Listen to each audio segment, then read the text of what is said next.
X-Men Dark Phoenix is coming along as the final chapter to a 20-year franchise which has lost its way as of late, unless we're talking about spin-offs like Logan or Deadpool, which worked really well. The good news is that Dark Phoenix is an improvement from its Apocalypse predecessor. The bad news is that means the bar was pretty low. What's up, Comic Book Nation? Beat here with your spoiler-free review of X-Men Dark Phoenix, the story where Jean Grey is consumed by a powerful cosmic force and loses control of herself and starts being the cause of really bad things.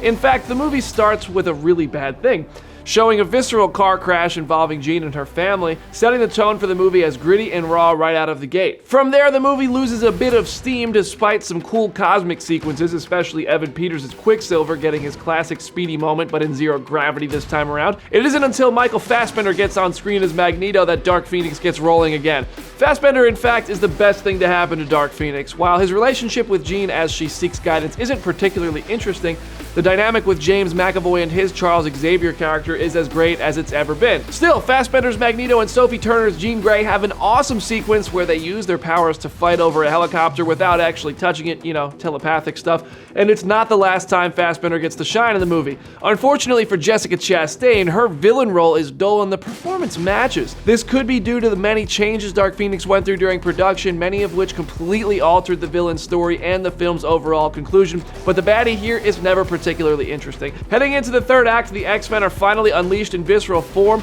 which could have bordered an R rating but doesn't quite cross any violence lines in such fashion. Magneto and Nightcrawler are the standouts of a showdown which is entertaining purely due to their powers and director Simon Kinberg's style in showing them off, easily topping an earlier battle in New York which was so clearly shot on the streets of London that it included a red double-decker bus. In the end, Dark Phoenix is not necessarily the conclusion fans of the X-Men franchise might have been hoping for, but it doesn't really make much of an effort to tie every narrative thread into a nice bow, as the franchise is probably ending here.